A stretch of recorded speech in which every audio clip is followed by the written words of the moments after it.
You just retired. The party was last Friday, and this morning, sitting at your kitchen table, you were looking at the number that nobody put in your retirement plan. It is a health insurance quote. For the same coverage you had at work, the coverage that used to cost you a couple $100s out of each paycheck, the number now says $2,200 a month for the two of you. Every month, until you turn 65. You read it twice because it has to be a mistake. It is not a mistake. This is the real price of the thing your employer was quietly paying most of for the last 30 years. You just never saw the real price because you never had to. And here is the part that makes your stomach drop. You do not have a paycheck anymore. This is the one bill in retirement that is biggest exactly when your income is smallest, in the years before Medicare finally shows up and takes over.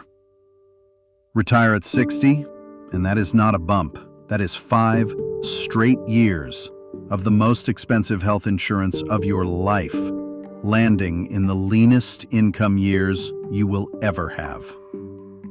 Nobody warned you about these 5 years because they hide in a place your plan never looked.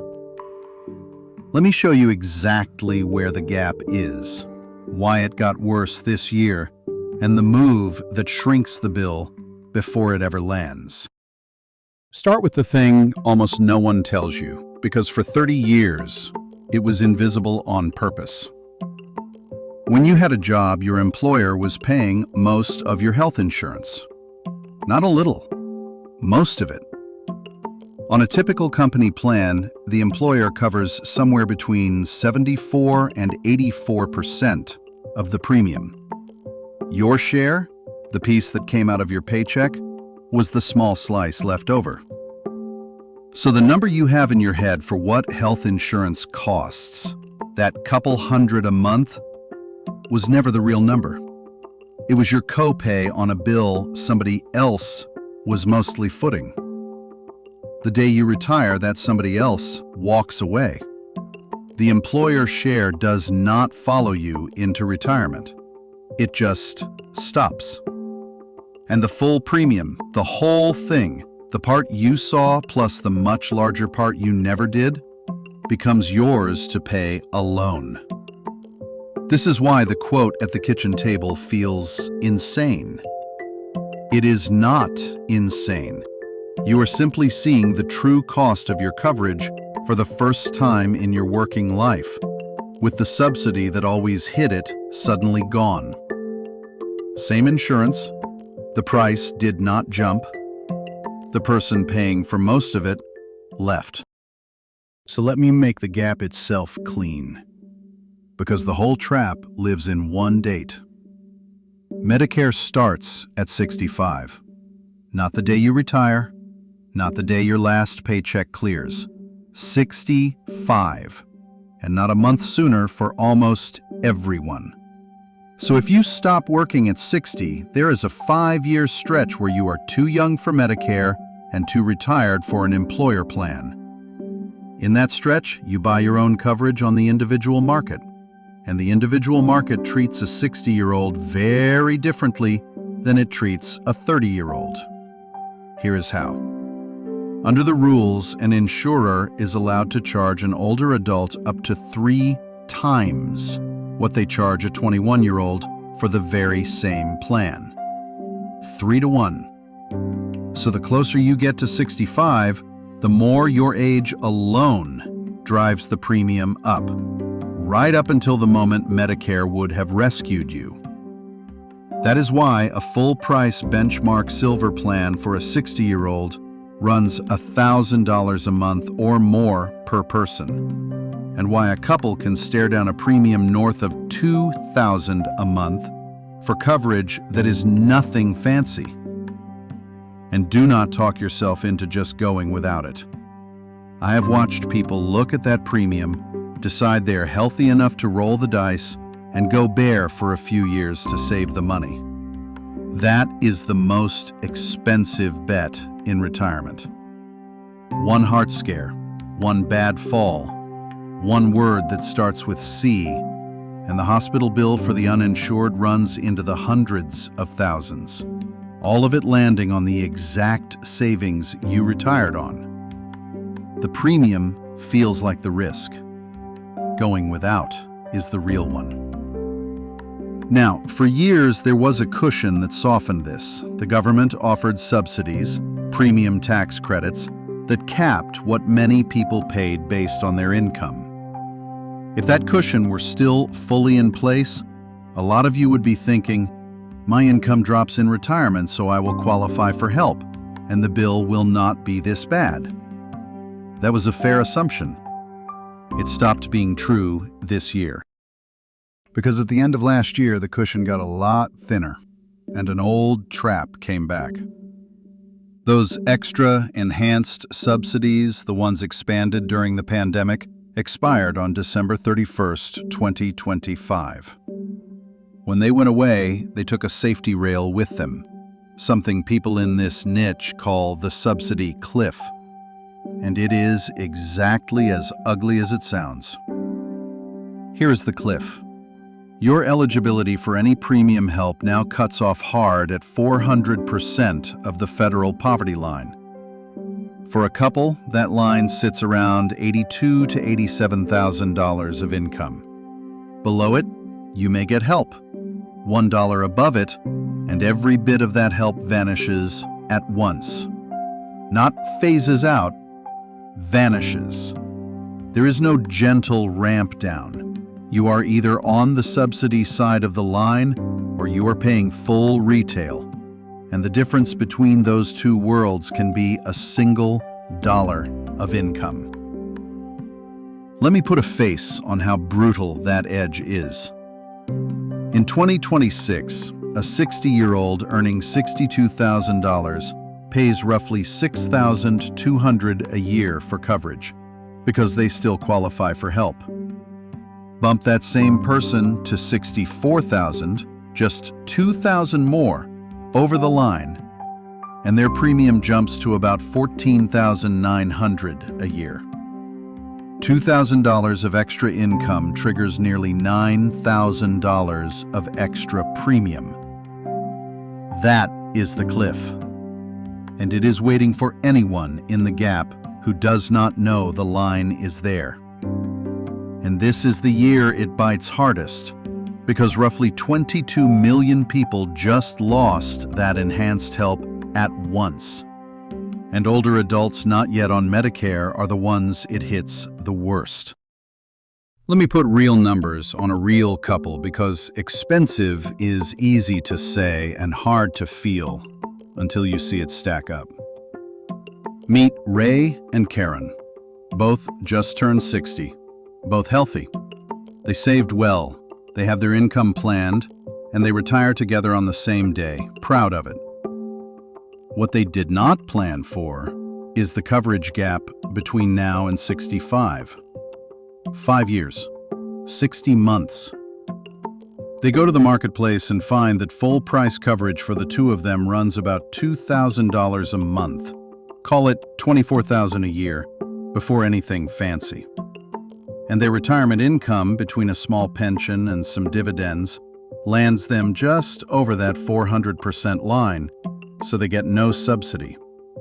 Full retail, $24,000 a year times 5 years is roughly $120,000. $120,000 just to stay insured, just to get from their retirement date to the day Medicare kicks in. That is a second mortgage they did not know they signed, spent entirely in the leanest income years they will ever have. Now, rewind and watch what a little planning does. Same Ray and Karen, same savings, but this time they know the cliff is there before they retire. They manage their reported income in those gap years, keeping it deliberately under the 400% line, drawing from savings and Roth money that does not count against them the way ordinary income does. By staying just under the edge, they qualify for premium help, and the same coverage that would have cost them full retail now costs a fraction of it. Same couple, same 5 years. One version pays $120,000. The other keeps tens of thousands of that in their own pocket, simply because they knew where the line was and stayed on the right side of it. The gap between those two retirements is not a rounding error. It is real money, the kind that changes how many good years you can actually afford. Now here is where it gets genuinely tricky, and where most advice quietly contradicts itself. If you have watched this channel, you have heard me say that your early 60s, those low-income years before Social Security and before Medicare, are the golden window for Roth conversions. Move money from your traditional account into a Roth while your income is low, pay tax at a cheap rate now, and defuse the tax bomb waiting at 73. That is true. I stand by every word of it. But look at what a Roth conversion does. It deliberately raises your income for the year. That is the whole point of it. And in these exact same gap years, raising your income is the one thing that can shove you straight over the ACA subsidy cliff. So, the smartest tax move of your 60s and the smartest health insurance move of your 60s are pulling in opposite directions in the very same years over the very same dollar of income. Convert too much, and the tax you save can be smaller than the health insurance help you lose. This is the part nobody warns you about, and it is why you cannot run these two decisions in separate rooms. Every dollar you convert to a Roth is a dollar of income that counts toward the cliff. The people who get this right do not pick one and ignore the other. They size the conversion each year with one eye on the subsidy line, taking just enough to matter without tipping over the edge. It is a balancing act, and the balance is worth real money in both directions. So what do you actually do? Here is the ordered fix, and none of it requires a crystal ball. First, before you ever pick a retirement date, price the gap. Count the months from the day you plan to stop working to the month you turn 65, and multiply by the full, unsubsidized premium for your age.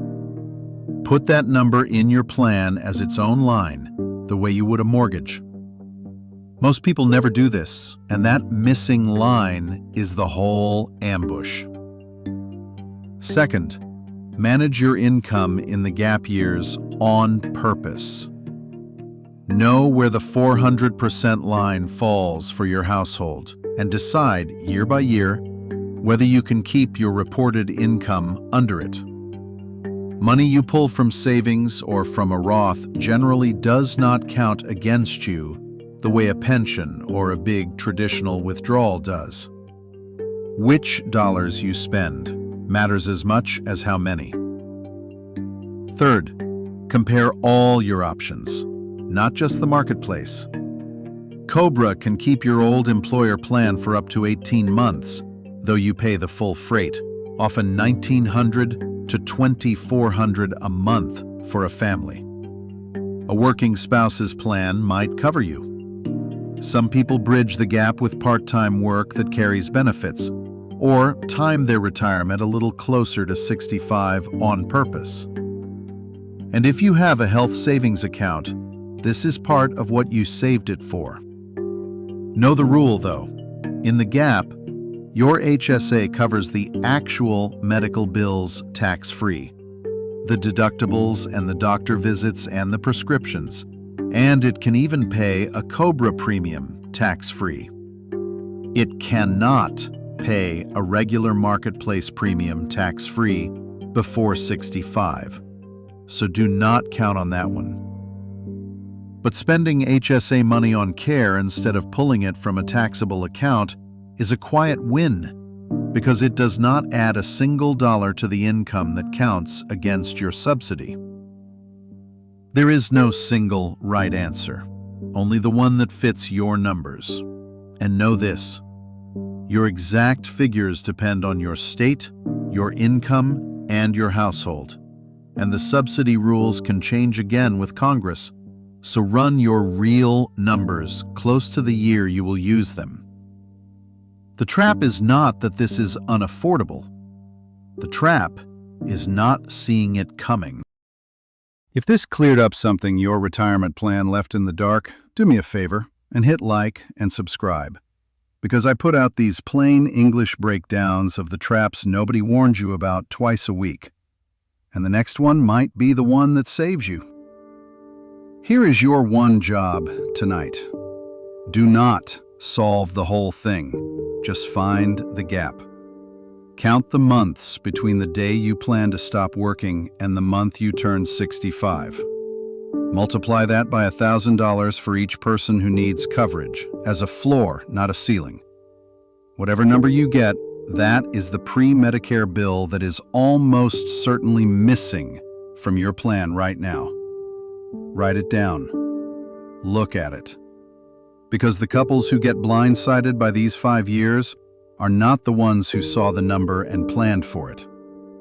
They are the ones who never knew to look. You just looked.